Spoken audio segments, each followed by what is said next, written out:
My name's Mark. I was working overnight security at a warehouse in Joliet, Illinois in 2020. It was spring 2020, around 3:45 a.m. COVID had emptied everything out. Fewer trucks, fewer workers. Nights were repetitive by design. Gates, locks, trailers, fence lines. Boredom was the goal. Anything interesting meant paperwork. 10 minutes earlier, I'd driven down the narrow back lane that runs between two rows of trailers and the fence. It's just wide enough for the patrol vehicle. You creep through, shine the light, and loop back out. When I came around again, my headlights hit a pickup truck parked sideways across the lane. I slowed to a stop. Headlights on the truck. No hazards, no interior light, no engine noise. It hadn't been there 10 minutes ago. I knew that for sure. I grabbed the radio. "Dispatch, this is Unit 2. I've got an unknown pickup blocking the south back lane. Can you confirm if anyone's authorized down here?" No one answered, but unfortunately, this happened more often than it should have. I logged it anyway. Unknown vehicle blocking lane. Investigating. Typing the word investigating felt wrong the second I hit enter. I swept the spotlight across the truck. Grill, windshield, tires. No visible plate from where I sat. The windshield looked dark, tinted. Then I saw movement.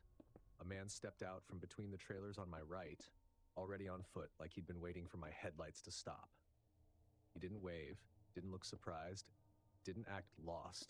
He just started walking toward me. I switched into my work voice. "Hey, this area's closed. You need to turn around." He didn't answer. He just kept coming. I hit the spotlight again, a little higher, aiming for his face. The light caught the brim of a cap and the edge of a hood. His face stayed mostly hidden. He flinched slightly at the brightness but didn't stop. Nothing about him felt drunk or confused. I checked behind me. I could reverse, but barely. Trailers boxed me in. If I clipped something, I'd be stuck. Being stuck felt like the worst option. "Sir," I said louder, "stop right there." As you can imagine, he didn't. He reached my driver's side window and stopped just outside the strongest light, close enough that I could see his outline, but not close enough to see his face. Then he spoke, calm, like we were coworkers. "Hop the door." "Not happening," I said. He didn't react. He just stood there, waiting like time was on his side. I put the car in reverse. The tires squealed lightly on grit as I backed up. That's when the truck blocking the lane moved, just half a car length, tightening the angle enough to kill the gap I'd been eyeing as an escape. Someone was inside it. Did you know that our food system is basically designed to be wasteful? We grow so much food in the US that goes to waste. At that moment, everything lined up. 2 people, 2 positions, 1 narrow lane. I leaned on the horn full blast. I flicked the high beams, spotlight, hazards, anything to make noise, anything to pull attention. I backed up until my rear bumper was almost kissing a trailer corner. Then I stopped and shifted into drive. He stood there like he wanted me to choose between hitting him or staying trapped. I turned the wheel hard toward the narrow gap between 2 trailers and hit the gas. The tires spun, then caught. The vehicle lurched forward. My side mirror scraped something, but I didn't let up. Paint didn't matter. As I squeezed through, the man slapped the rear quarter panel. Hard. I burst into the open lot under brighter lights and didn't stop until I was near the front of the building, parked under a camera pole. My hands were steady, but my shoulders felt locked up near my ears. I looked back. No man, no truck, just trailers and empty pavement. The radio worked fine when I tried it again. Daylight didn't bring answers. No plates, no usable footage. Cameras missed the angle. My supervisor shrugged it off as someone hunting scrap. If you ask me, I think the worst part was how calm he was while he boxed me in.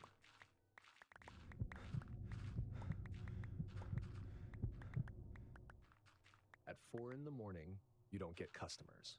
You get situations. I was working nights at a gas station off one of those Bakersfield roads that's packed all day and empty once the sun goes down. I'd been on graveyard long enough to build rules you don't write down. Keep the counter between you and them. Watch hands, not faces. Don't argue. Say your line. Repeat it. That night, I was mopping near the coffee station. Morning shift wasn't due for another hour. I hadn't seen anyone in a while. Then the bell rang. A man walked in and stopped directly under the lights, completely still, like he'd frozen. I straightened up without thinking. "Morning," I said. He didn't answer, blinked slowly, then drifted toward the counter with soft, careful steps, like he was trying not to make noise. I moved behind the register and did my scan. Hoodie up, jeans, sneakers, hands empty, no bag, normal enough that it bothered me. He stopped at the counter and pointed toward the beer cooler. "Need a tall can." "We can't sell alcohol right now," I said. "It's 4. He frowned like I'd confused him. "What?" "After hours. We stop at 2. He leaned forward an inch. "Just 1. "No." He stared at me for a second, nodded like he understood, then turned and wandered toward the snack aisle. I watched him in the convex mirror. He picked things up, put them back. Chips, gum, lighter, like he was trying on the role of being a customer. He came back and slid the gum and lighter across the counter one at a time. "That's it?" he asked. "Yeah." "And the beer?" "No." "Why not?" "Law." He tapped the counter. "But I'm paying." "I still can't sell it." He kept asking, changing the wording each time, like no was a puzzle he hadn't solved yet. While I rang him up, he edged closer, not into my space exactly, but closer. He looked toward the side gate behind the counter. That got my attention. Most people never notice that gate. He noticed it immediately. He stepped sideways, pretending to look at candy, but his eyes were tracking the register. The gate, then me. This wasn't confusion. It was performance. He leaned on the counter. "You the only one here?" I didn't answer. He smiled. "Thought so." He went back to browsing, but closer now. Brought items up one at a time. Each scan meant I had to look down. He kept checking the gate. When I slid the receipt over, he asked casually, "Got a manager? Cameras?" I didn't answer. He nodded. "Where's the button?" That one slipped through my poker face. Just a flicker, but he saw it. "Forget it," he said, like I was the one being weird. Then the act dropped. "You're gonna make this hard?" he asked quietly. I already told you no. His right hand slid into his hoodie pocket, like he was gripping something. I moved my left hand under the counter, slow, toward the panic button. His eyes snapped down instantly. "Don't do that." I lifted my hand where he could see it. "I'm not." He held eye contact, then looked at the door, like he was checking time. Then he said my name, not from a name tag. I wasn't wearing one. "Relax, Chris," he said. That wasn't my name, but the confidence behind it made my skin tighten. He stepped closer, opened the gate. I didn't move.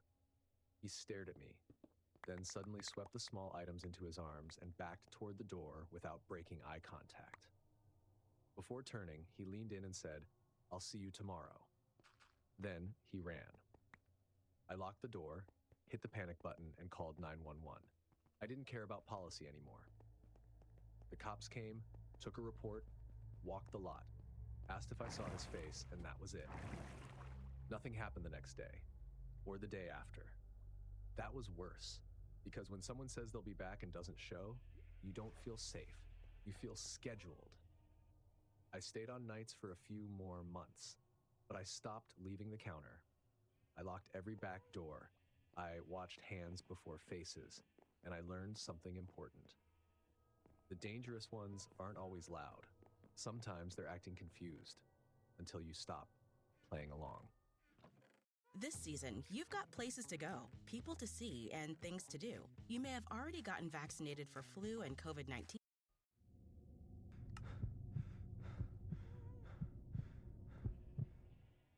This happened while I was working night audit at a mid-range hotel in Tucson.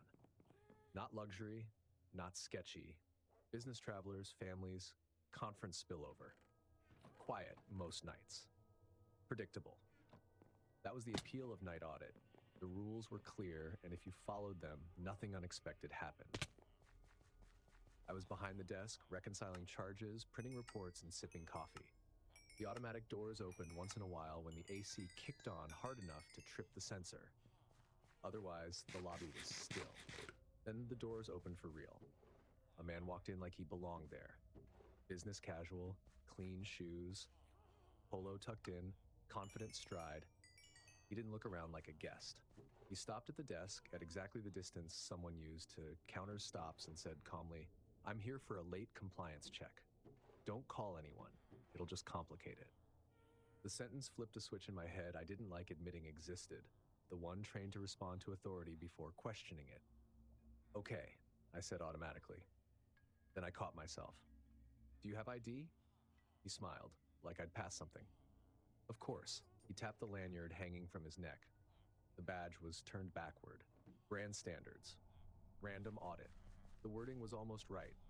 That bothered me. "What's your name?" I asked. "Dale," he said. "Regional." Nobody with real authority introduces themselves as regional. They give departments, offices, last names. But then he dropped something that set off that tight feeling in my gut. "Jason knows I'm out here," he said. "He's been behind on safety logs." Jason was our operations manager. I didn't react, just nodded. "Jason's not here tonight," I said. "I know," he replied. "That's why I'm talking to you." He pulled out his phone and flashed a document. Logo, bullet points, checkboxes. He didn't let me read it, just showed it long enough for my brain to register official. "I need access to employee-only areas," he said. "Stairwell latch, linen cage, back office door." "We don't allow guests back there," I said. "I'm not a guest." "I still need ID." He watched my hands instead of my face. "That's good," he said, approving. "You're procedural, but be smart about this." He gestured at the cameras above the lobby. "You cooperate. This stays clean. You make it difficult, it becomes refusal to comply. That's a write-up situation." The tone stayed friendly. That was the point. I dealt with angry guests before. Loud people. Drunks. Their threat is obvious. This felt different. Administrative. Career-shaped. "I'm calling my manager," I said evenly. "If you wake him up," he said, "you're the problem, not me." We stared at each other. "Dale," I said. "What's your last name?" He exhaled like I was wasting time. "We do audits late because night shift shows reality," he said. "Day shift hides everything. You know that." That was the second almost right thing. He looked toward the hallway behind the desk, the staff corridor. "Let's just knock it out," he said. "Master key, 2 minutes." "No," I said, firm and final. "Okay," he said, hands up. "No keys, just open the staff door so I can verify the latch and take a photo. You can stand right there." It sounded reasonable. I told myself I was still in control. I wasn't handing him keys. I wasn't leaving the desk, just opening a door. I stepped out from behind the counter. The staff door sits behind the desk, leading to a narrow corridor. Employee restroom, linen closet, back office. The lobby camera doesn't see down there unless you're already inside. I swiped my badge and cracked the door open. That's when he moved.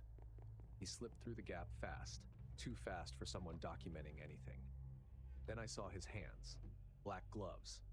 Not winter gloves, not casual, the kind you wear to avoid leaving prints. No clipboard, no flashlight, no equipment. He looked down the corridor like he was measuring distance. Then he turned back to me and said calmly, "You can go back to the desk. I'll lock up." Something in my head shut off and something else took over. Pure problem solving. "No," I said. "You can step back out." He smiled again. "You're doing great," he said. "Don't make this weird." It wasn't reassurance, it was control. I didn't argue. I backed away slowly, letting the door drift wider instead of slamming it. Slamming would escalate. If he grabbed it, if he shoved, I retreated to the desk like I was complying. Then I picked up the phone and hit the back office line. Deadline at night, but it lit up on the system. It looked real. I spoke loudly. "Hey," I said, casual on purpose. "Can you come up front? I've got a situation." "Yeah." "Lobby." I let the word situation hang. He turned toward the corridor. Urgency replaced calm instantly. He moved deeper down the hallway with fast steps. I stayed at the desk, phone to my ear, one hand under the counter over the silent alarm. I pressed it. A soft click. Nothing else. I heard a door latch being tested, then footsteps again, moving away. The lobby doors opened and closed a minute later. When security arrived, we searched everything. Nothing missing. No damage. But an employee-only door at the far end was unlatched. Police took notes. Cameras showed him entering, talking to me, stepping into the staff corridor, and then disappearing. My supervisor shrugged the next day. Probably a scammer, he said, looking for an unlocked room. I didn't argue. He didn't want the lobby. He wanted the parts of the building nobody watches. And I opened the door for him because he knew the script better than I did. Taxes was feeling unwelcome. Now taxes?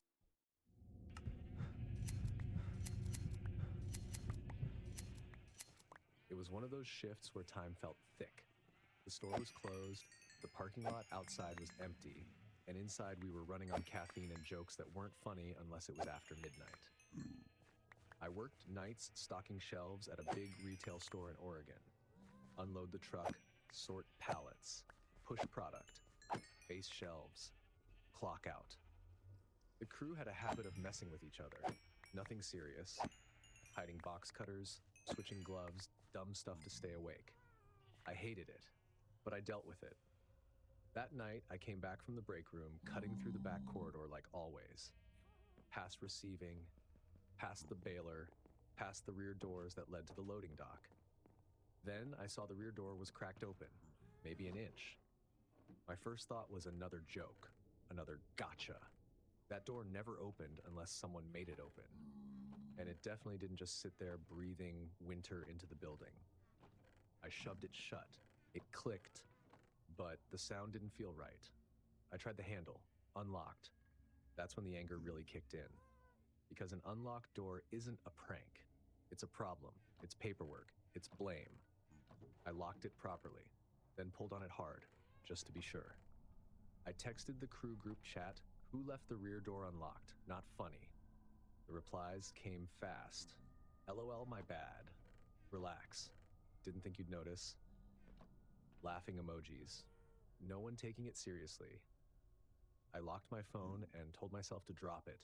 I didn't want to be the paranoid one. I went back to my aisle. About 40 minutes later, I heard a sound from the back, like something brushed against something else and stopped. I paused with a box in my hands, listening. There was nothing after that. No laughter, no steps, no sorry. That's when I stopped being angry and started paying attention. I walked back toward receiving, not calling out. I didn't want to give anyone the satisfaction. The corridor was empty. I looked at the small security monitor near the manager's office. The cameras were always bad, but this time the back hallway feed wasn't dark. It was static, not pointing at nothing. Static.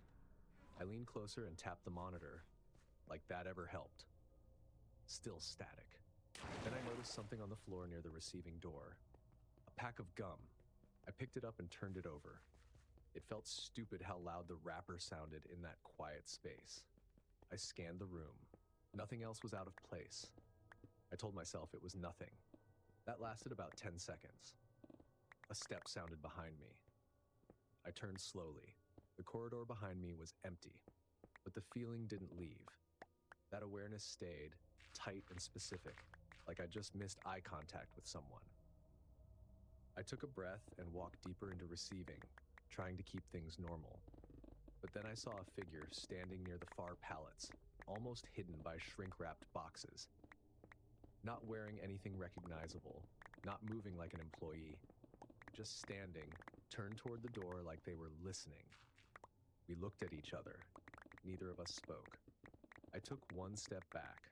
That's when something metal hit the wall near my head. It wasn't dropped. It was thrown. The sound cracked through the space, echoing, and the object skittered across the floor. Some kind of heavy metal piece, close enough to make the point. I turned and ran. I sprinted toward the stockroom door, fumbling my keys as I went. I slammed the door and threw the deadbolt. Then the latch, then my weight. The handle jerked once. I pressed my shoulder into the door, my phone already in my hand. I called my manager first because my brain was still stuck in work mode. He didn't answer. So I called 911. I kept my voice low, explaining what was happening while listening to the space on the other side of the door. After the handle jerked, there was silence. The kind that feels intentional, like the person on the other side of the door was also listening to my side. By the time police arrived, the building was quiet again. They found the metal piece. They found the gum. They found no one. The rear door was locked when they checked it. Whoever it was had time to leave the same way they came in and lock it behind them. My coworkers were shaken for about 5 minutes. Apologetic. Awkward. Then it shifted into something easier. Probably kids. Probably someone just messing around. My manager talked about reminders, procedures, cameras. I stood there listening, realizing how close nothing happened comes to meaning we don't want to think about it. I went home after sunrise and stood in my kitchen with my work shoes still on, replaying the sound of that metal hitting the wall. The way the footsteps had changed when I ran. The way the handle jerked, like someone trying to decide how hard to pull. I tried to go back to work after that. I really did. But every time I passed that corridor, I thought about how easy it was. One unlocked door, one blind camera, one person alone because staffing runs thin at night. I quit 2 weeks later.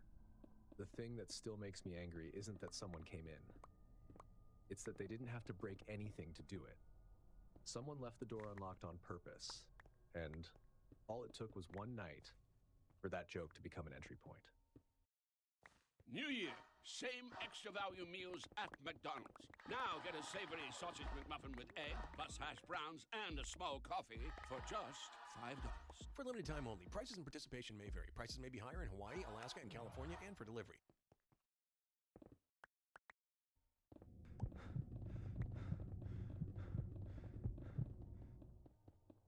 I'd been working convenience stores long enough to know what normal weird looked like.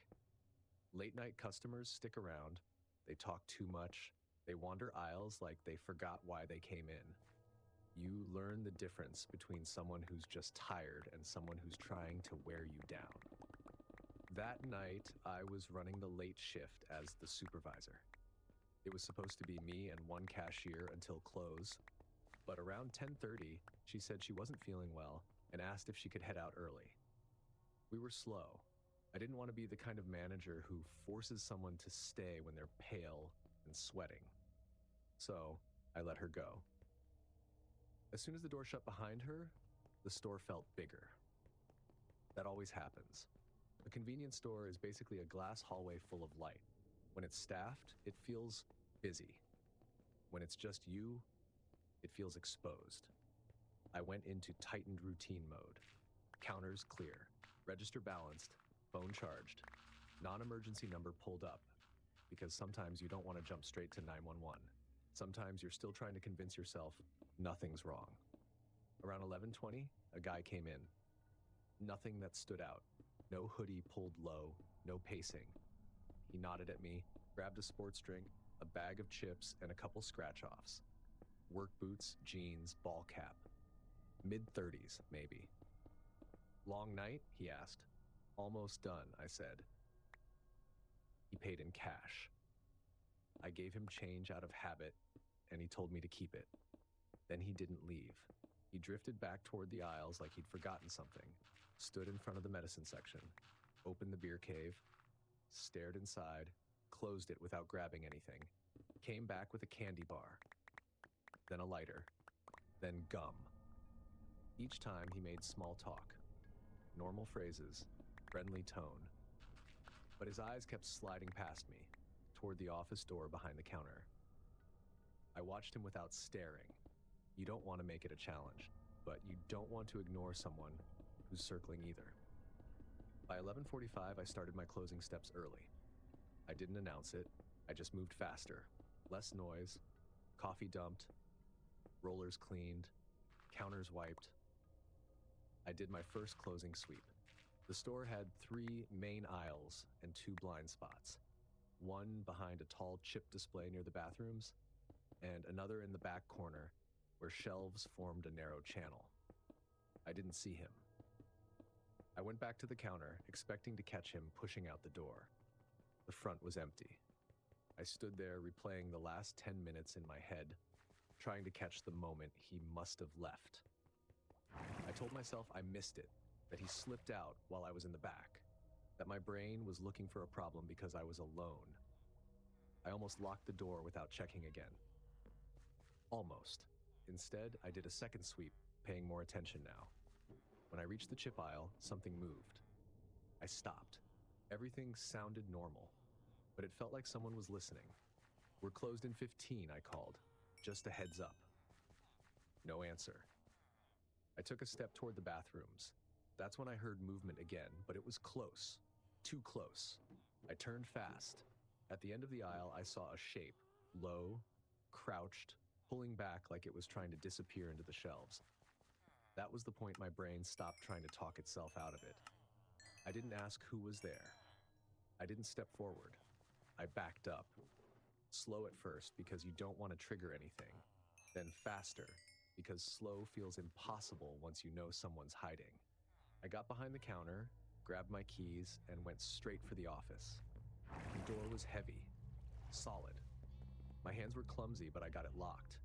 From inside, I shut off the store music. The silence that followed was immediate and wrong. Without music, every sound stood out. The coolers, the lights, the building settling.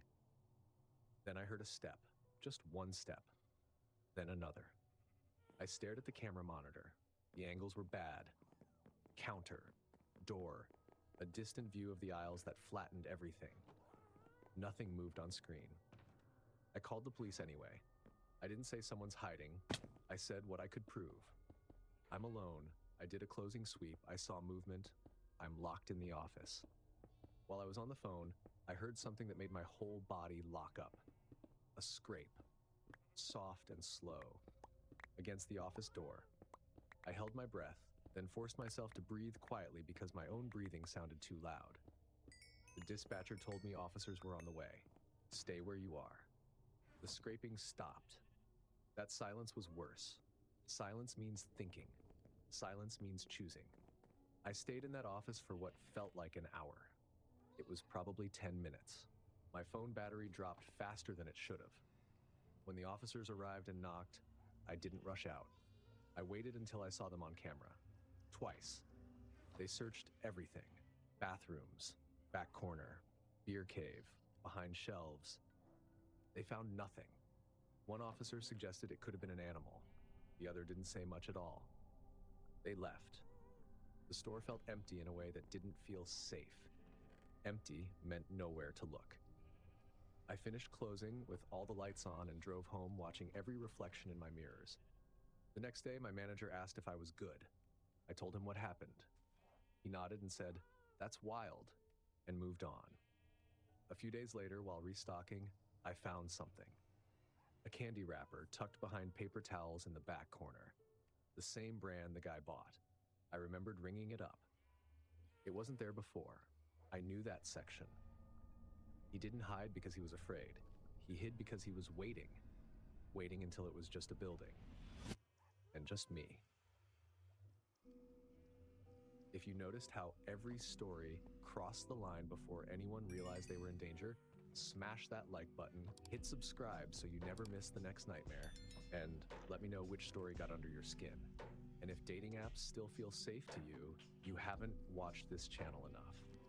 Click now to watch 4 really disturbing catfish dating stories, because some matches don't ghost you. They follow you home. Thanks for watching. Stay alert, stay safe, and I'll see you in the next nightmare.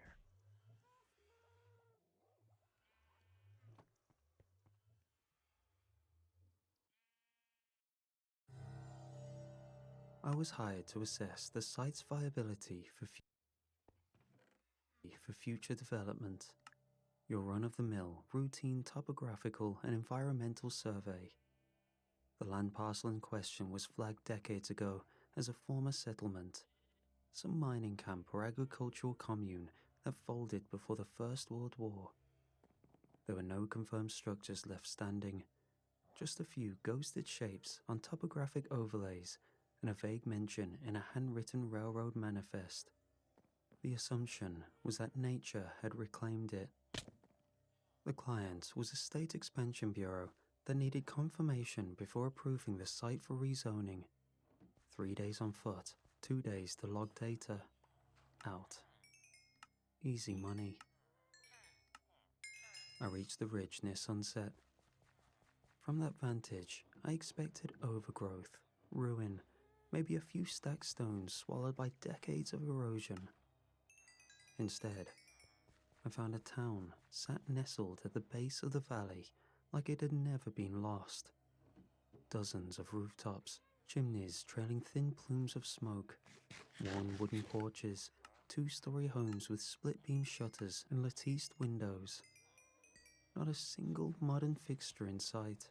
No telephone poles, no asphalt, no signage beyond a small, warped placard nailed to a leaning post at the valley mouth.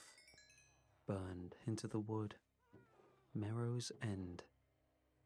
And beneath it, carved faintly, almost like a whisper, for those returning.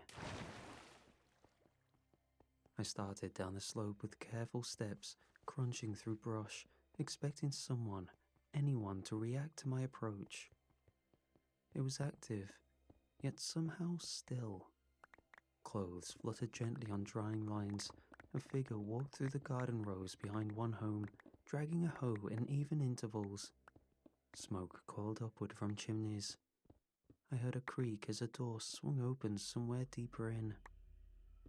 But no engines, no dogs barking or kids yelling. A woman passed me on the main road, carrying a basket of fruits bundled in cloth. She wore a bonnet, a thick skirt, and a weathered shawl. Her shoes were unlaced and smeared with something dark. She moved around me like I'd always been there, refusing to acknowledge me like old furniture. Some part of me, the part that spent too many nights alone in nowhere towns, just wanted answers.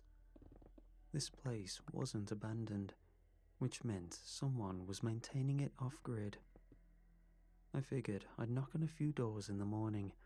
Maybe someone would have a generator tucked behind the chapel, or offer up a real explanation. A man greeted me.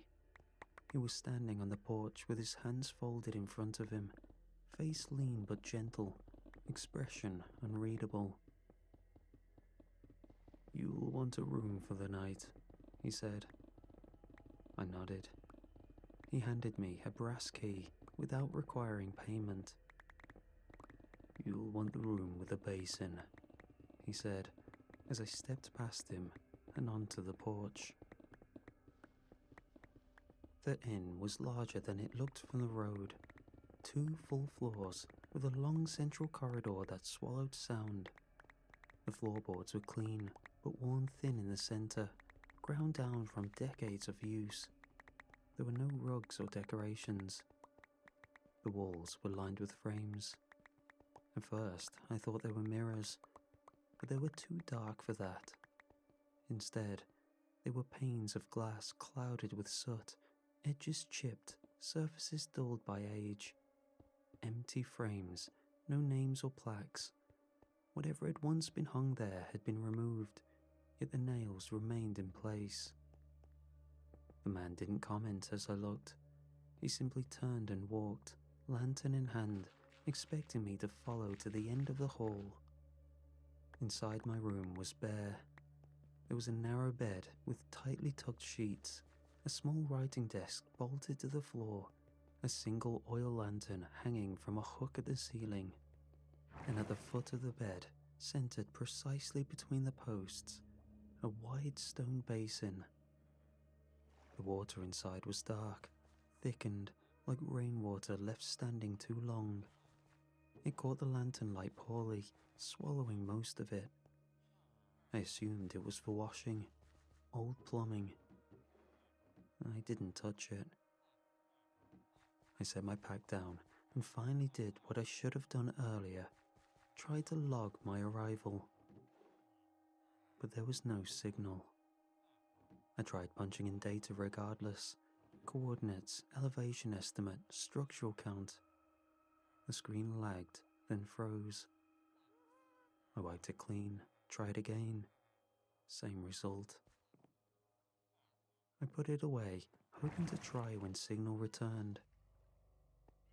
Outside, the footsteps had stopped. No wind through the trees. The quiet felt held in place, like breath waiting to be released. Sometime later, I don't know how long, I heard a sound from the foot of the bed. A slow, wet slosh. It wasn't loud or sudden, just the sound of something settling into a new shape. I sat up. The basin was still. The surface of the water hadn't changed.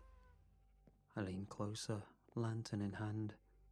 The water reflected the ceiling beams clearly enough, but the reflection showed more water than there was, filled higher, nearer the rim. I tilted my head. The level didn't change. I stepped back. Rest didn't come easily. I wasn't necessarily overwhelmed. There was nothing overtly strange that would put me on edge. However, all the little things set off a survival instinct in the back of my head. But eventually, I managed to get some sleep. At first light, I made a direct path toward the ridge, focused on getting out. I used the same trail I'd taken into the valley, mapped by memory and footpath. But in the daylight, things looked different. The road curved past the inn and split near a grove of low, gnarled trees. I remembered that clearly. But this time, the trail forked in a new direction, a fresh-cut path, smooth and trodden. Still, I climbed. My gut didn't settle.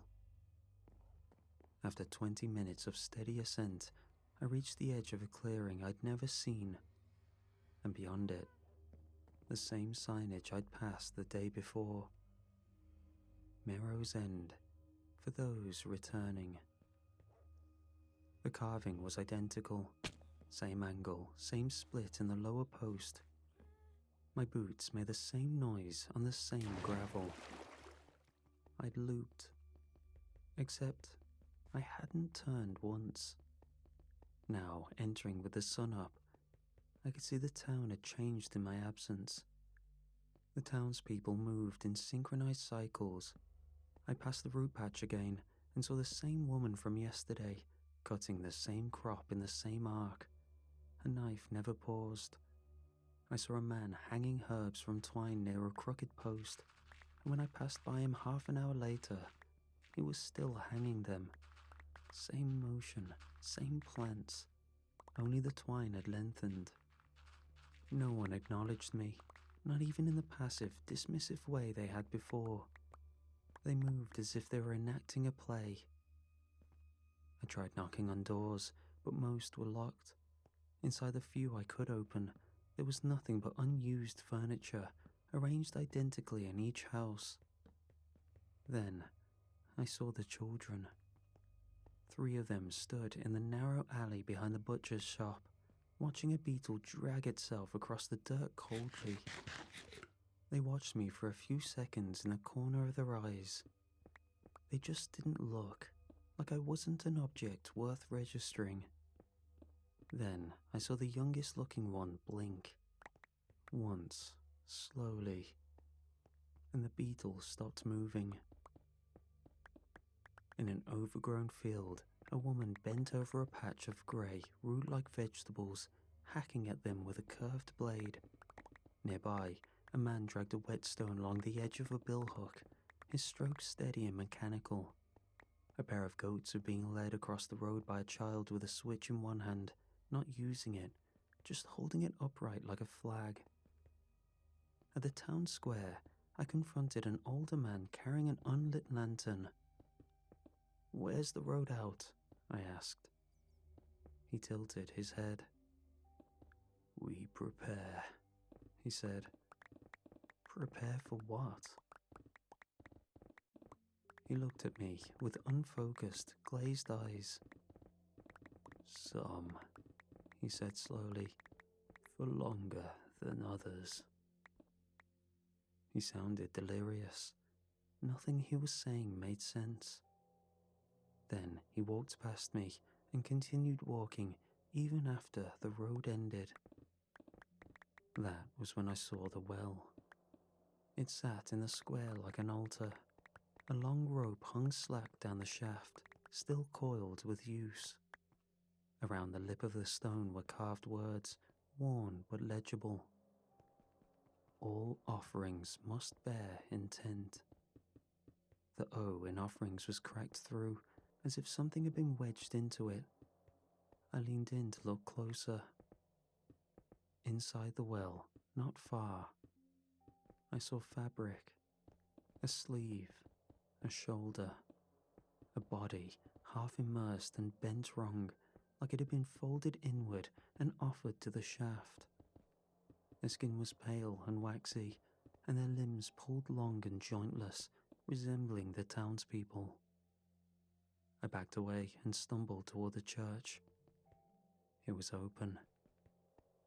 Inside was quiet. Dustless pews and unlit lanterns lined the space, and the air smelled like stone and heat. I moved toward the altar. The pulpit was set to the side. The wall behind it was plain. But on the floor, I found a thin length of twine tied in a circle. Around it, the dust had been moved with purpose. Lines jutted out in concentric angles. I couldn't figure it out. I stared, trying to apply meaning, but it just seemed too random. But when I tried to accept it was nothing, it pulled my mind in two directions at once. And then my mind tried to pull away, dismiss it as I saw it, just a shape. Yet I couldn't let it go until I forced my legs to take me back to the inn. I didn't sleep after what I saw. With no method to escape, I paced the room until the lantern burned out, then sat in the dark with the curtains drawn, listening to the faint movement of feet across floorboards that weren't mine. A murmur behind the wall, a quiet shift of the water in the basin, like breath trying to time itself with mine. At first light, I tried again to leave. Rather than head toward the trail I'd failed to follow the day before, I skirted the outer buildings, weaving behind the backs of houses and storage sheds, staying just far enough from the town centre that I wouldn't be seen, or worse, noticed. It was colder back there.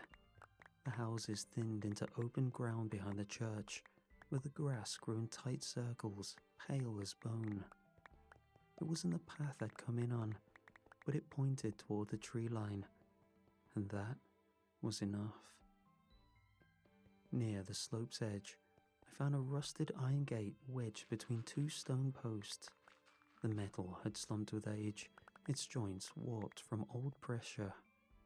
One side leaned open, just enough space to squeeze through. I stepped forward, pushing the gate wider with my palm. The metal gave, and tore my hand open along a peeling weld.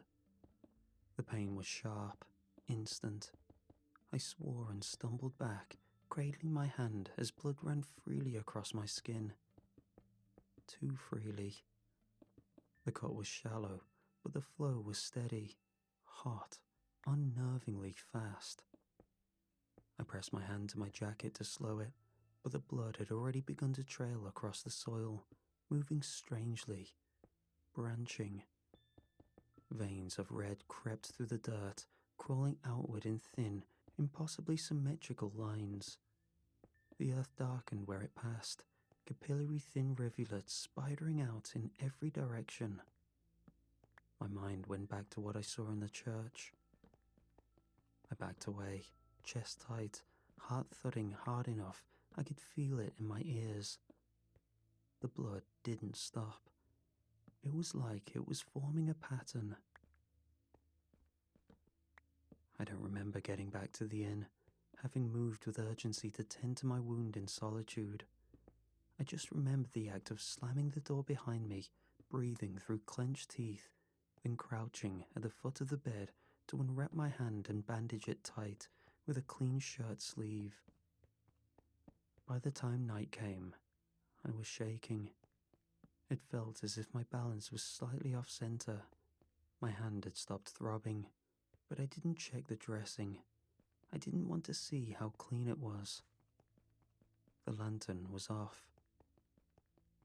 Sometime after midnight, I woke to the sound of someone breathing beneath the bed. Each breath long, fluid, wet. Each exhale stretching longer than the last. I froze. The basin at the foot of the bed was half filled again. I hadn't touched it since arriving. The surface of the water was in motion, as if it was climbing. Thin tendrils of liquid crawled upward against the stone, sliding up the rim in curling shapes, trying to crest over. I stood too fast. The floor creaked under my heel. The breathing stopped, but I continued running. I reached the door. The handle was warm, like it was alive. It resisted slightly when I turned it, like skin recoiling from touch. Then, gently, it pulsed in a steady throb. I took my hand back and stepped away. The room smelled of copper and something sweet and raw, like overripe fruit or a sick animal's den. I sat down on the bed and waited for the sun, too scared to look away, and equally as terrified to go out at night, frozen in place by an impossible decision. By morning, my palm had healed without trace, smooth and uniform, like it had never been opened at all. But on the inside of my forearm, faint but visible under the skin, a new mark had surfaced. A sigil, pale and curling, like something once soft and wet had wrapped around the bone and decided to stay. The second attempt to leave had failed before it started. By midday, I tried every exit I could map. The sloping trail behind the chapel, the ridgeline behind the butcher's lot, the old boundary fence beside the orchard. Each time, I followed the route as far as I dared. Each time, I ended back in the same place. The signpost, leaning just slightly to the left. The words Merrow's End burned into it. The town wasn't looping. I checked every landmark, every tree. Things changed subtly between attempts. A path would straighten, a stone would be gone. But the result was the same. There was no path out. What's worse is that each attempt was never stopped. The townsfolk just went about their business, either too programmed into their routines or fully confident I'd never escape. By late afternoon, the sense of containment had shifted into something tighter. I didn't want to admit it yet, but the truth had crept in around the edges. This place wasn't keeping me. It felt like it was absorbing me, piece by piece, thought by thought. So, instead of trying to make discoveries outwardly, I went to thoroughly investigate the town. I decided to try the cellars behind the inn. Behind the kitchen, past the warped wooden door, I found a cramped hallway stacked with dry sacks of root vegetables and bundles of brittle herbs. The air was thick with dust and something else, a mineral sweetness like rain over rust. Beneath the sacks, a hatch made of heavy wood and iron brackets, swollen shut. I tried to pry it open with a boot and an old tool I found nearby. The hinges groaned, then gave. A burst of heat rolled out, warm, damp, unfamiliar. Beneath were stairs carved into a surface that didn't look like stone or timber. The texture was matte and slightly translucent, reddish, with veins of darker pigment running through it in looping spirals. I couldn't tell if it had been poured, grown, or something between. From below, I sought answers. I hesitated, then started down. The walls of the tunnel were slightly flexible with a reddish tint. It was veined and warm, a hybrid of resin and cartilage, or some natural polymer grown into architecture, a material I'd never seen or heard about. Every few meters, the surface texture changed. In one place, it was smooth like bone. In another, it ridged like a fingerprint stretched across 20 feet. At certain angles, I could see embedded spirals in the walls, like loops of clotting fluid hardened mid-pour. The further I went, the more the air changed. Soon it was heavy with damp and a taste of iron. Underneath it, there was something sweeter. It reminded me of my sister's first pregnancy, the smell of vitamins, sweat, and milk-soaked laundry. At the bottom, the corridor leveled into a low chamber, its walls sloping inward like a womb mid-contraction. In the center of the room was a waist-high pillar, shaped like a spool, fused to the floor. The surface around the pillar rippled. I stepped back, and a thin channel in the wall slid open behind me, like a vertical mouth opening behind skin sideways. Inside, I saw the start of a staircase spiraling downward, deeper. It felt like this place was offering my answers, yet my gut tightened in warning. I did not go further. Whatever that opening was, it had waited for my presence. Only when I approached did it open. It felt too welcoming. I turned and climbed back out. By the time I reached the hatch, the air above had cooled. Back in the hallway, the inn was still. Lanterns still burned, the desk was manned. The same man, same posture. His eyes seemingly focused on something that wasn't there when I passed. Back in my room, I tossed and turned. I couldn't sleep that night.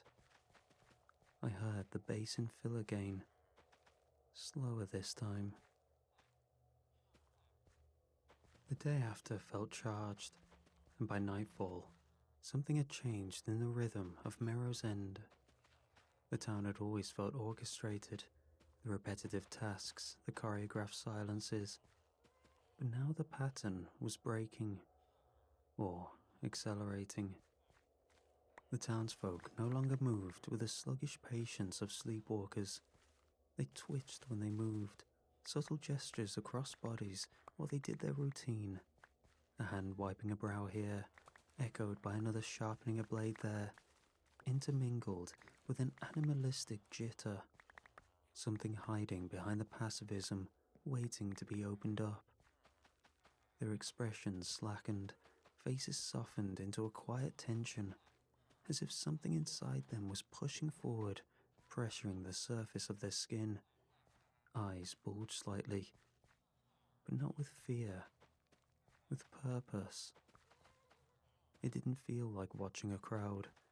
It felt like standing inside one large thing that had just started to breathe. I backed away from the town square and tried the church first, the only place away from the people. But the door was locked. I crossed to the inn. The lights were on and the windows glowed amber, but the latch didn't budge when I twisted it. From inside, I heard the soft click of metal, a lock being turned by hand. Then, quiet. I stepped back into the center of the square. The sky was visible now between rooftops, and I realized something else had shifted. The stars had changed. Their positions were wrong, smeared across the sky like spilled oil dragged by an invisible brush. Some pulsed faintly, in spiral formations I didn't recognize, patterns that made no sense. And the moon glowed red and hung too low, sitting just above the valley rim, as if drawn inward. I turned toward the orchard path. Not to leave. I already knew that was impossible. But I needed distance. Any distance from the town square, from the coordination, from the idea that I might end up like them. As I walked, I passed a woman hanging rags along a line. Strangely, her head rotated toward me, shifting the way a plant might reorient towards sunlight. Her body stayed completely still. Her eyes didn't blink. They simply opened wider. Further down, two men bent over the same crate, lifting it in perfect synchronization, breath held. I quickened my pace. I didn't make it far. Halfway to the orchard fence, I heard something wet collapse behind me. I turned and saw the strange children from the alley. They stood barefoot in the grass, arms limp at their sides, head tilted eerily left. I watched in frozen horror as they stepped backward, out of themselves, shedding skin like a costume. It fell to the ground with a soft sound, like fabric soaked in broth. What rose from inside was taller and moved clumsily, like it wasn't used to its long limbs. Its face felt unfinished. There was only a shallow curve of smooth red flesh where the nose and eyes should have been. The raw red started to harden. It looked like oxidization, but far too fast. And soon, its gangly frame had weight. A thinner, more emaciated figure of another townsperson, born or revealing its true form as one of the others. It turned its attention to the well in the square. I dove behind an old supply cart behind the fence with a broken wheel. From there, I could see the well and the people around it clearly. Their bodies formed a ring around it. A wet sound filled the air, dripping upward. Then, something hit the top of the cart with a heavy, glancing slap, frightening me. I shifted just enough to see past the wheel. Above me, hovering silently, was the stone basin from my room, suspended in the air, slowly rotating. Its contents, that reddish, half-coagulated water, was draining upward, drawn to an unseen source above the rooftops. The basin itself was perfectly level, floating with intent. And below it, the townsfolk began to hum in harmony as they each began to slowly crawl into the well. Two broke off from the pack and turned toward me. My eyes widened as I tried to crawl out, but I felt drained of everything. I was unable to move a finger. My vision darkened as they approached and blacked out completely as I saw them reach out to my hiding spot.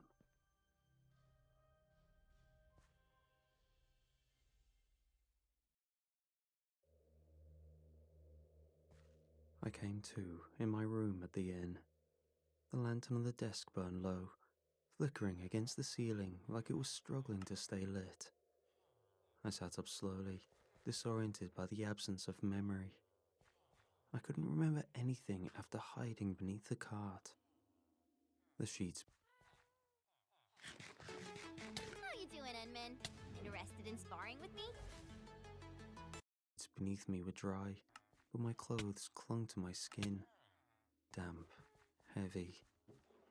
I touched my sleeve and brought my fingers to my nose. The same bitter scent from the basin. Old copper, salt, and something sweeter underneath, like boiled milk left too long in the sun. I rolled my sleeve back. The sigil had changed. Where it had been a rough spiral inked like a birthmark, it had now spread, its lines thinner, more intricate, curling like veins across the inside of my arm and wrapping beneath the bicep. The flesh it covered was pink, flushed and warm to the touch. Not inflamed or wounded, it didn't hurt. If anything, it pulsed with a rhythm I recognized. It had synced to my heartbeat. The hallway outside was quiet, but the air carried a different weight.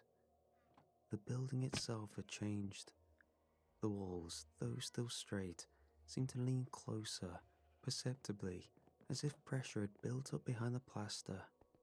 The wood along the trim had darkened with moisture, and the wallpaper at the corners was curling away, exposing seams beneath. There was no one at the front desk this time. I moved, slowly, listening for sound, the creak of footsteps, a whisper, a breath. But the only thing I could hear was the faint creaking of the building itself. Until now, I'd spent every waking moment in Merrow's End trying to leave it, or, failing that, trying to understand it. But the more I moved, the more it moved with me. The more I resisted, the less it needed to react. This town, or whatever had rooted itself beneath it, was methodical, patient. It didn't need obedience or panic. It only needed participation. And I had been participating since the moment I took the key. I thought about the basin, the way it floated above the square, how it turned slowly in place, perfectly level, dripping upward like it was feeding something that existed outside of gravity or time. It hadn't been symbolic. It had been functional. Maybe a sensor, maybe a sacrament, or maybe something simpler. A part of the machine that was building me into whatever came next. If the process couldn't be escaped, maybe it could be disrupted. Maybe there was still something in this system that would break if I pulled too hard on the wrong place. Either way, it was my only option, because all the exits to the inn were locked and sealed. They didn't even budge when pushed, which left one place I could go. The hatch. The rusted handle moved more easily this time, as if it were welcoming me, and it no longer smelled like rot, just damp and meaty. As I ascended, I immediately noticed the change. Before, the tunnel had resembled a resin mold, something grown but still structured. Now, it had softened, like the material was still forming itself. The walls were thicker, rounder, and pulsed ever so slightly under the surface, as if liquid moved within. The air glowed faintly red as it filtered through capillaries. The further I moved, the warmer it got. The wall gave slightly beneath my fingers, like pushing into a pregnant stomach. Something twitched on the other side of the membrane. I looked closer. Behind the translucent flesh, I saw shapes suspended in fluid, a spine without ribs, a mouth, limbs. The smell began to shift. Iron, milk, plastic, skin. It reminded me of neonatal wards, of old birthing rooms, of hospital cribs in the dark. The tunnel widened ahead of me. I stepped into a chamber that sat directly beneath the town centre, round and evenly proportioned, like the cavity beneath a joint. The air was warmer here, heavier, and carried a low pressure that pressed against my ears and made my footsteps sound muffled. 7 archways ringed the chamber, spaced with mathematical care. Each glowed faintly from within, the light distinct in tone and temperature. One radiated a soft arterial red, another carried a sickly gold, like old bile under lamplight. Others glimmered in otherworldly hues, their colour shifting when I tried to focus on them directly. At the centre stood a low pedestal gown from the same resinous substance as the tunnel. Its surface was smooth in some places and ridged in others, as though it had hardened around objects placed there repeatedly over time. Resting in shallow impressions along its top were several basins. They were identical to the one that had been in my room. Some were filled nearly to the brim with thick, dark fluid that moved slowly, resisting gravity in subtle ways. Others had collapsed inwards, their rims sagging, split as if they'd been discarded after use. One hovered just above its recess, turning slowly, thin threads of liquid lifting upward from its surface and vanishing into the air above. Behind the pedestal, the black wall curved upward into a wide spiral rendered in hard, blackened resin. The shapes were anatomical, but abstracted. At the spiral's beginning was a human form, proportioned normally, upright and intact. Further along, the form stretched, limbs lengthening beyond balance, joints reoriented for reach rather than stability. Past that, the figure opened, the torso hollowed into lattice work, organs reduced to supporting structures. At the outermost curve, the form no longer resembled a body at all. It folded inward, forming a looped shape, sealed and continuous, like an umbilical coil with no external anchor. Beneath each phase ran a band of minute engraving. Hundreds of names, each carved with care, aligned in a symmetrical way. My name was at the very bottom, like I was the final step. But I was not willing to let that happen. I stepped forward and took hold of the basin marked with the same fine cracking pattern as the one I'd been given. The sigil at its base mirrored the one spreading beneath my skin.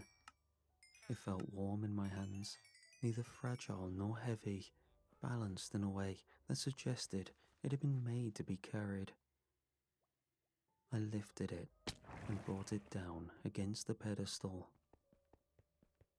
The basin didn't break. Its form softened and folded inward, collapsing in on itself like wax losing cohesion, the fluid inside lifting briefly before dispersing into the resin beneath. The pedestal absorbed it without resistance, the impression filling in smoothly, as though the basin had never been there at all. The chamber reacted immediately. The tunnel behind me sealed shut with a thick, muscular contraction that reverberated through the floor. Heat surged through the room, sharp and dry, carrying the scent of scorched calcium and chemical antiseptic. The light within the archways flared, intensifying in color and brightness, and I felt a subtle shift in pressure as something reoriented around me. From one of the arches, a figure stepped forward. It was the man from the inn. He wore the same black garments, though they clung wetly to his frame now, darkened by fluid that seeped steadily from his joints, making it look more like a priest's gown. His posture had changed. The alignment of his spine was too fluid, each movement rolling smoothly into the next, as though his bones had learned a different way to cooperate. He stopped a few steps from the pedestal and raised his arm. The sigil along his forearm had fully bloomed, expanded into a complex network of curves and channels that pulsed visibly beneath the skin. It was complete in a way mine was not, its symmetry precise, its rhythm steady. When he opened his mouth, no words came. Instead, A second face pressed forward from within his throat, small and undeveloped, eyes sealed beneath thin folds of skin. It watched without expression, its presence explanatory rather than threatening, like this was simply the next demonstration in a process already underway. I stepped back instinctively, and my shoulder brushed the spiral wall behind me. The moment my arm brushed the spiral wall, I felt the contact register like a pressure plate engaging deep within the structure. The sigil in my arm flared, not in pain, in clarity, and a single word came to mind. Prophecy. At first, I thought I was still in the chamber, but the air was too still. The light had shifted. There was no tension anymore. Every basin, including the one I had tried to destroy, now floated above the pedestal, hovering inches above their depressions. Their surfaces were calm, their contents full, held in suspension, like they knew the order of things and were waiting for their turn. Around the chamber stood the people of Mirror's End, the innkeeper, the cleric, even the beings the children became. Before them, a basin. Each bore a sigil, fully bloomed across their flesh, some on their forearms, others on their backs, throats, even their cheeks. They raised their hands or their shoulders or the backs of their necks, aligning the sigils over the bowls. And then they poured. Whatever it was, it came out slow, thick with motion, lightless and impossibly dense. How identity might behave if it could be distilled, a slowing off of selfhood in liquid form. One by one, the townsfolk offered their essence into the air. The strands hovered, weightless, then bent upward, all of them into a single hollow space above the pedestal. Something was coming through. It didn't descend, it condensed. At first, it looked like vapor, catching the threads of fluid mid-air. But then, structure took hold. A spine without vertebrae, mouths folding over mouths, arms that ended in gestures, not hands. Wherever it looked, the air rotated into spirals, like water circling a drain above a sinkhole. Its eyes were sigils, opening and closing like mouths tasting the room. It sang without breath, notes folding backwards, inverted hymns. But there was an underlying sound, the only thing that had anything I could recognize from this known world. It sounded vaguely, like a baby crying, echoed and distant, the sounds of new beginnings. Images played across it like projections through wet silk, failed shapes, partial transformations, but undoubtedly, rebirth. It wasn't creating followers, it was remaking them, in its twisted image, an imperfect ideal sold as salvation. The last basin remained untouched. Mine. I thought back to the names, mine filled out in the bottom corner, making a perfect, symmetrical list. The final tally counted up from years of dedication. The final piece of the puzzle. The vision pulled inward, tightened. The god, if that was what it was, paused, in expectation. I saw myself across the chamber, stepping forward, my own sigil fully opened, bleeding that same substance into the air. The basin accepted it. The cycle completed. And just as the god opened one final eye, not like the others, something clearer, something meant to see, the vision broke. The spiral wall fell away from my shoulder. The chamber snapped back into focus. The air had changed. They were already moving me toward my bowl. I was being carried, hands beneath my arms, more at my legs, lifting with a kind of reverence. The basin sat ahead of me, floating where I'd seen it in the vision. Thin strands of fluid veined outward from its sides, connecting to the central hollow above the pedestal like umbilicals. The god hadn't reformed yet, but something pressed against the air. A weight, a presence waiting to condense again. My forearm burned. The sigil had begun to open. They lowered me toward the basin. The others were already in place. The clerk, the woman with the roots, the children. Their heads bowed, their arms slack. Each stood beside a filled bowl, their sigils still weeping faint trails of essence into the air.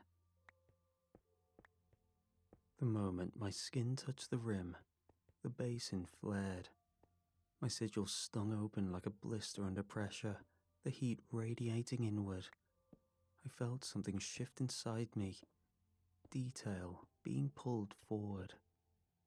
My bearers left to join their own basins, threads being pulled from them as they neared, until full strands of their being were slowly allowed to be drained. I thought I was locked in, as they had been, but in a final push of defiance, I pulled away. The draw slowed, but didn't stop. Threads had already left me, thin and shimmering. I slammed my arm against my chest, staggering back from the pedestal. Then, I turned and struck the pedestal itself, the root, the connection. The sound cracked across the chamber like reality buckling. Above, the forming god twisted in place, its limbs unspooling too far, the spirals in its eyes collapsing inward. It didn't scream. It folded. Its mouth was shaped, giving off a sound like pressure violently equalizing, a howl of absence, incompleteness. The resin walls split, venting heat and chemical-smelling steam. Basins shattered one by one, their contents lifting skyward before reversing mid-air, slamming down in sprays that hit the floor, the walls, the townsfolk. They convulsed. Every single one. Backs arching, joints locking, muscles seizing beneath skin that blistered from within. But they didn't scream, already too drained of whatever was leaving them to move of their own volition. Their sigils flared with light before dimming to ash. Some dropped to their knees, others collapsed backward, arms open in quiet release as their bodies twitched and clenched over and over, until motion drained from them entirely. They didn't die, but there was nothing left to move them. Whatever they had given, they had truly given. There was no strength left to hold themselves up. The archways flared one last time and sealed, one by one, behind sharp pulses of red light. They were one offering too short. Whatever they were trying had failed by a small fraction, minute, but enough. The god collapsed inward, its body liquefying mid-air into a film of suspended sheen, hovering above the pedestal like the top layer of still blood. The air smelled like scorched milk and iron. Not rot, failed birth. I ran. The tunnel walls still flexed, and the scent of the thing's retreat clung to everything. But no one followed. No one stopped me. No one even looked. They couldn't. They had spent themselves in full, and the system no longer had their final piece. It had broken. I came through the same slope I descended days ago, though the incline felt steeper now, the soil brittle and warm beneath my hands. My lungs burned, the air itself had changed, thick with a chemical tang that had haunted the tunnels below. The thing that had risen and failed to root. Something that tried to live. Mirror's End was collapsing. The town's core had buckled inward, roofs lay folded over themselves, walls had split. From withdrawal, as if a structure that had never been meant to hold shape was finally letting go. Streets I'd walked were now cracked wide open, bleeding slow streams of red fluid that pulsed and congealed like clotting arteries. Veins, thick, root-like cords of glistening tissue, ran along beams and foundation stones, twisting around door frames, threading through shutters and window panes. They wrapped the town square like vines in full bloom, smothering the old stonework beneath a living lattice of wet pressure. Near the collapsed inn, the basin I had once watched from bed now lay shattered in the dirt. It hissed faintly, cooling from a long burn. A soft plume of vapor curled up and was lost in the morning stillness, followed by the faint sound of wet settling. At the edge of the valley, I found the forest untouched. The trees still swayed with early light filtering through their branches. Leaves shifted with calm, natural rhythm. The trail of dew caught the sun. Everything beyond the town looked exactly as it had when I first arrived. The air didn't warp around it. The ground didn't pull me back.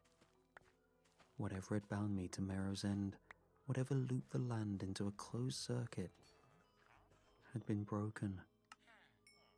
I saw the same tree line, the same rocky outcrop where I'd parked, but they no longer held that dreamlike haze.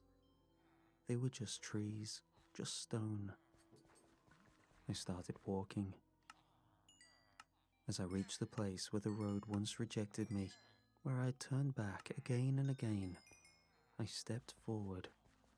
My foot touched gravel, solid, cold, and undistorted, and a sharp pain erupted up my arm. I staggered, clutching my forearm, breath caught. When I pulled back my sleeve, the sigil was gone, but the skin beneath was red and raw, the skin not carved away, but seared to the edge of peeling. The lines of it still echoed faintly in the damaged tissue, but they no longer pulsed, no longer claimed me. Pain started to root, but relief came with it, as it felt natural. A real wound, not one instilled through something I couldn't comprehend. I stood there a moment longer, letting the air reach me fully. Then, I ran. Halfway down the switchback, I stopped to breathe and turn back. From this vantage, I could see the whole valley. The red tendrils were still shifting, still rippling across the earth. They moved without pattern now, unraveling, struggling. And then, without warning, the town flattened. The collapse wasn't explosive. It was a surrender. The way lungs deflate after breath has left.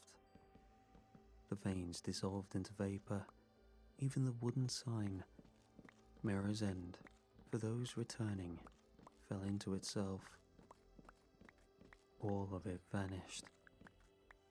In its place, clean dirt, a shallow depression where something had almost happened, where something had tried to be born. The world looked untouched, but I knew better. A few days passed. I walked until signal returned. The organization responded quickly, clearly relieved. They said they nearly sent someone to check, having understood that remoteness had probably caused the delay. To them, it was no harm done. I had just been delayed due to natural causes or work causes. I filed the report. Recommendation: do not pursue development. Rationale: unstable terrain, deep sinkhole risk, evidence of active mineral leaching and soil instability, poor investment, high liability. It was clean, technical, and irrefutable. It wasn't a lie, of course, but enough of the truth remained in the language to keep others away, leaving out the parts that would get me investigated. They accepted it without question. I should have felt victorious. Instead, I sat in my apartment days later, staring at the blank page of a confession, wanting some way to document what I'd seen while it was still fresh, wondering how to categorize what I'd seen. The libation, the names etched in sequence, the thing that had formed from them. It hadn't demanded worship or sacrifice. It had simply wanted to happen. Each person, each sigil, each basin, a step in a process that refines shape and memory into something more. A filtration of what made us human ascended into eldritch rebirth. I remember the diagram, the spiral of becoming, the hollowing, the folding, the return to origin through replication. What was its end goal? Transcendence? A new age on Earth? Some second Genesis we weren't supposed to witness? Or maybe a return to something older than our known history? I don't know, and I don't think I ever will. And that scares me.